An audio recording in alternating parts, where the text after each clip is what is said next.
I'll start with a short introduction about Ludwig Boltzmann, which Haru, you have heard already, but the others haven't. And also, I'm registering this on recording this, and then I'll put it on YouTube so everybody can see it. So yesterday was the birthday of Ludwig Boltzmann, and I've for the last 15 years or so, I've organized Ludwig Boltzmann Forum events at the Embassy of Austria in Tokyo. And now with yesterday and today, I'm starting also a series of Zoom events. It's honoring Ludwig Boltzmann. And yesterday was his birthday. And because of the time difference, I have one session, which is Japan, Europe, and India, and other areas, and UK. And then a second session, which is with the time zones of US and Japan. And that's where we are now. So it's overlap in time zones with waking times in US. So at the Austrian embassy, because the embassy is organized by the government, and so the emphasis is more on leadership. So I've invited, and Haru knows very well because he has given us a talk and he has attended many times. So at the embassy, I invite leaders from Japanese industry, academia, government, and we discuss science-based issues which are important addressing the core problems of our society, and especially also of Japan. Issues like patent system and other leadership issues. So the energy, we had quite a lot of discussions about nuclear energy and other forms of energy. And now since 20 February, since yesterday, I'm also organizing online video series of Ludwig Boltzmann Forum events. And they are, since the Zoom events are completely totally global, I'm focusing on topics and more on science. And so here you can see one of the pictures of one of our Ludwig Boltzmann Forum events I organized at the Austrian Embassy. You can see in the center here the Austrian ambassador, and all other people here in the picture are high-level leaders in Japan. For example, the lady to the right-hand side of the ambassador is Her Imperial Highness Takamado Miyasama, who has attended already 3 times. And behind the ambassador, you see Shuji Nakamura, who is a Nobel Prize winner, who won the Nobel Prize, I think it was in 2008, I think, for inventing gallium nitride technologies, especially for white light and blue lasers and and green lasers, which has initiated, with which Shuji Nakamura, together with very few 2 other Japanese Nobel Prize winners, he has created the global lighting evolution, which saves an enormous amount of energy if the LEDs are installed everywhere, which they aren't yet, unfortunately.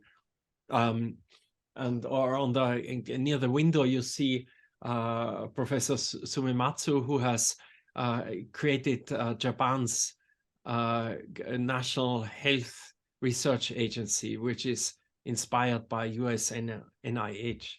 And so here you see the program of the Boltzmann Forum, where on the previous picture showed you the participants. So we had, this was in 2016, I had invited Shuji Nakamura, the Nobel Prize winner, who revolutionizes the lighting industry and many other areas of industry as well. Then Professor Suematsu, who is a medical doctor,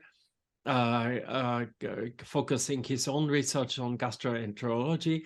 And he talked about how he formed the new Japanese Agency for Medical Research. He was invited by the then Prime Minister to create this agency in order to focus invigorate and support Japan's medical research. Then Michinari Hamaguchi, when I invited him, he was just outgoing president of the University of Nagoya. But when he gave the talk, he had become the president of Japan's Science and Technology Agency, which is Japan's largest government organization funding the research in Japan. It's maybe comparable with the US NIH. And then I also invited Professor Nomura, who is a medical doctor professor. At that time, she was at Teiko University. I think in the meantime, she has moved to a different position at a different university. And the reason I invited her was because she created a support center for women physics researchers and supporting women in medical sciences and at that university, and I think more generally as well. And the reason I invited her is that with the Ludwig Boltzmann Forum, I'm working also to involve to support diversity.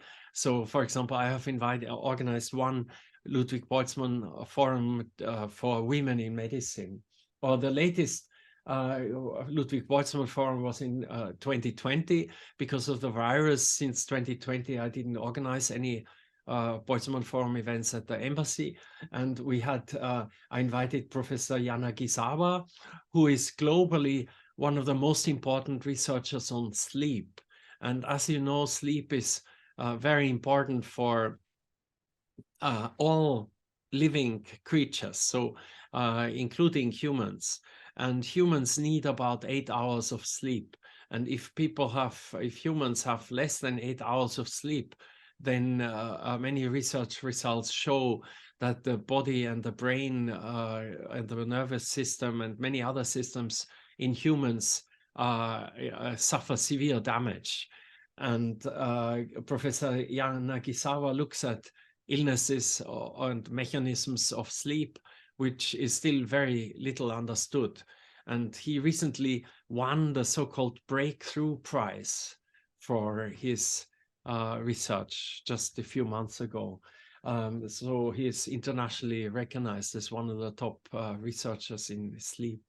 And one of the reasons I invited him is because Japanese people don't sleep enough. Professor Yanagisawa told us that people in Tokyo, I think on average, sleep about, I think 5.5 hours or 6.5 hours, I think. So it's far less than human people need. And therefore that is bound to damage. And, you know, I discussed this with Yanagisawa sensei, and I think he also thinks like this. You know, Japan has many problems with growth and too few children. You know, the population decreases and the economy doesn't increase. Japan is one of the very few countries where the economy does not increase. And maybe this is linked to lack of sleep. It's quite possible. I invited Mr. Ogata. He's the vice chairman, who at that time was a vice chairman of the world's largest, one of the largest railway companies, Japan East. Then I invited Professor Nakauchi, who is professor both at Stanford University and also at Tokyo University on stem cell therapies. So he's developing stem cell therapies for organ repair and organ replacement in humans. But currently his research is in the early stages in this direction. So he's doing this on animal experiments. And I had invited Nagata-san, who is the top researcher in NTT Docomo. And so he was talking about 5G and 6G, 5G and 6G. So the next generations in telecommunications. So this is a short overview of our family. So there's myself at the bottom and my brothers, and there's on one line we have Boltzmann family, and on the other line Chiari family, who are Chiari family, most of medical doctors, and several of them have made breakthrough discoveries over the last hundreds of years in Austria, 200 years in Austria. And this, some of the several diseases are named after Chiari family. And in Boltzmann family, Ludwig Boltzmann is the father of my mother. And if you look at this picture here, you can see my mother, and you can also see my mother's father. And he was head of the Austrian Institute of Standardization and Physical Constants. And his father was Ludwig Boltzmann.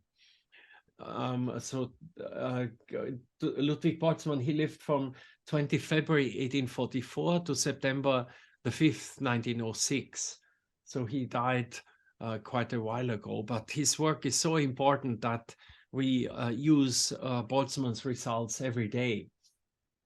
Maybe the most important work, he discovered insights and mathematical tools, physics tools, and theories. He explained many natural philosophy, natural phenomena which impact us every day in many different areas. And maybe if I want to summarize his work in one single sentence, then his most important work is that he linked entropy. So entropy is the measure of information, but has many other faces as well. He linked entropy, the macroscopic entropy, which was developed to optimize steam engines about 200 years ago, to today's understanding of atoms and molecules and statistical mechanics. So he linked the macroscopic world of physics with a microscopic world of physics. That is maybe his most important contribution, and he worked on this all his life in a sequence of long sequence of discoveries, which are very fundamental even today. Okay, so we have people arriving now for the next talk. So I will quickly go. Where's this here? Oh no. Okay, so here you see a picture of Ludwig Boltzmann in his high school days. He finished high school in Vienna at the age of 19 in 1863. And he published his first scientific paper already 2 years after finishing high school. So at the age of 21, he published his first scientific paper. The title in German is Über die Bewegung der Elektrizität in krummen Flächen. And in English, that would be electricity in curved surfaces.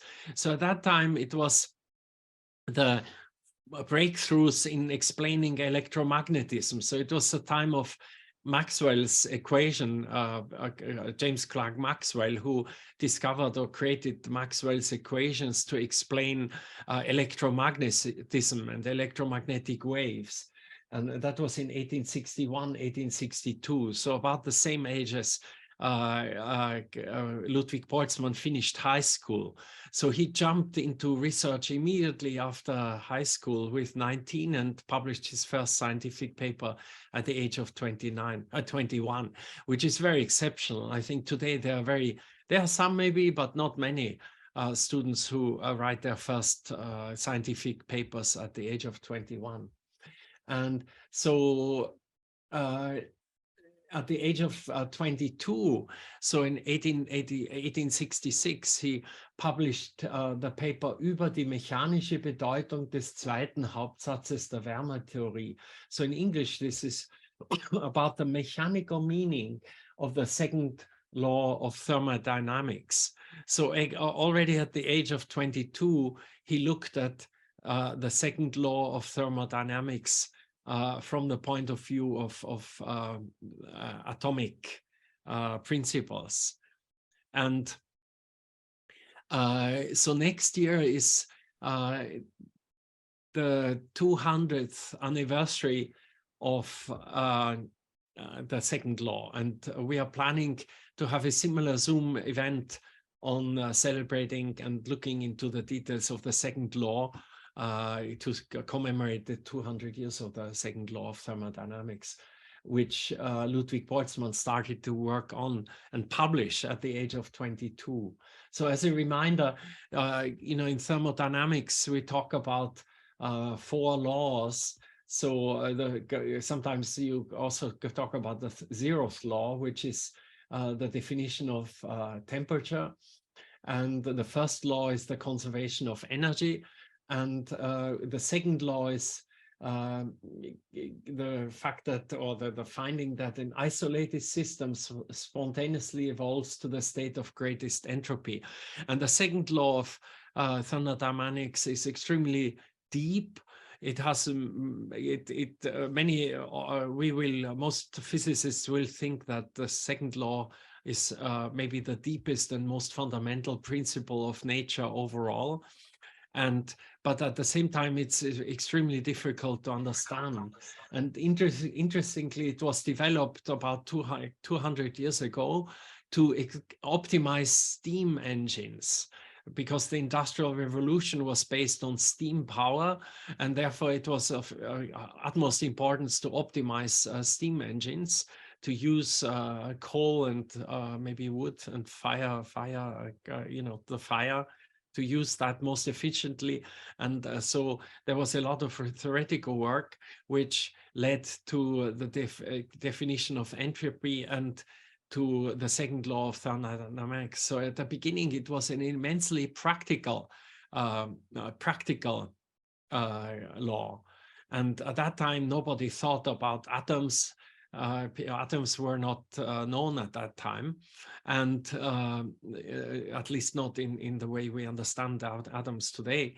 And so, but today, the second law has taken on many other faces in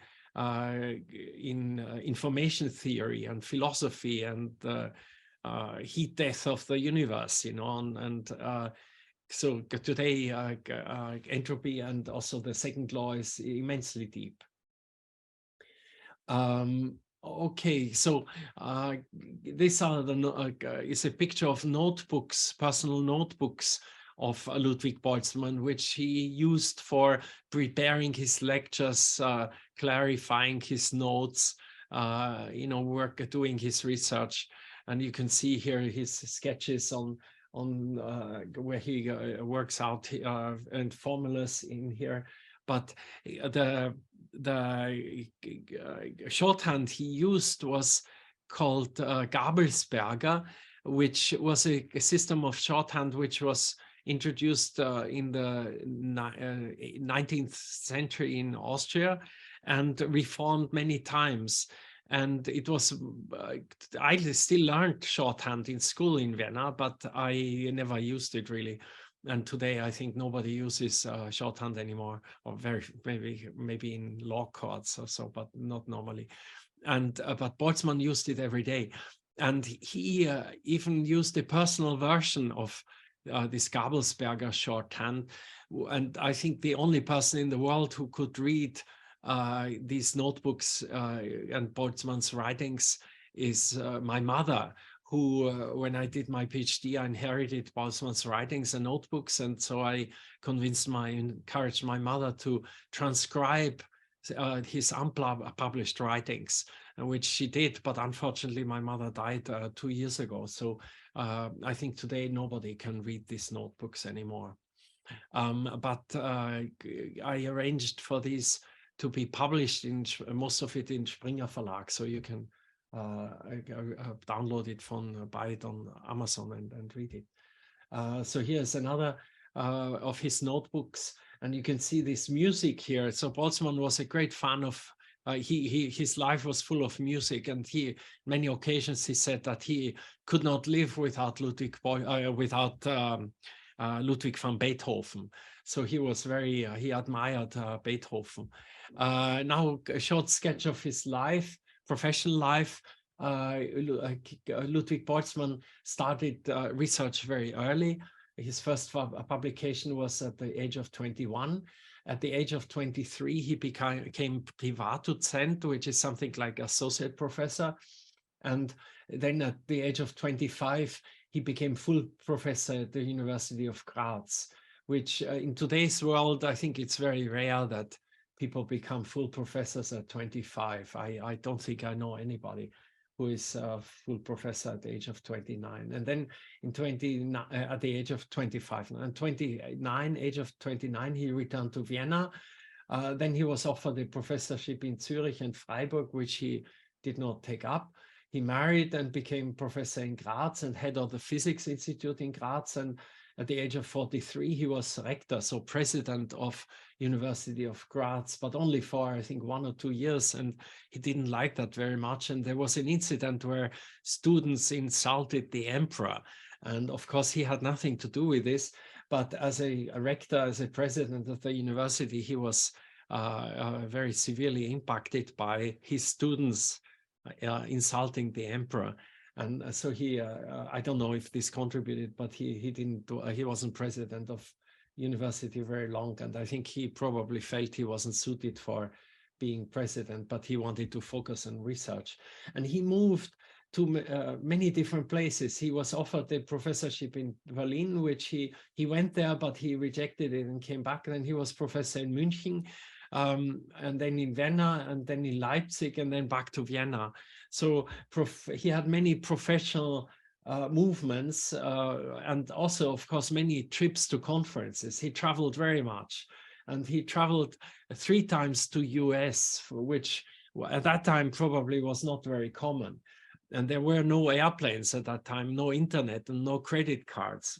So it was much more complicated to organize that. So he went 3 times at the age of 55, age of 60, and age of 61 again. He went to Boston, Montreal, St. Louis World Fair, and the Congress Physics for a New Century, which is actually, you can, I could still buy this book. I have this book somewhere and I read it. And he gave lectures at Berkeley and Stanford. So I think I will conclude here now, and because we have the next session coming up here.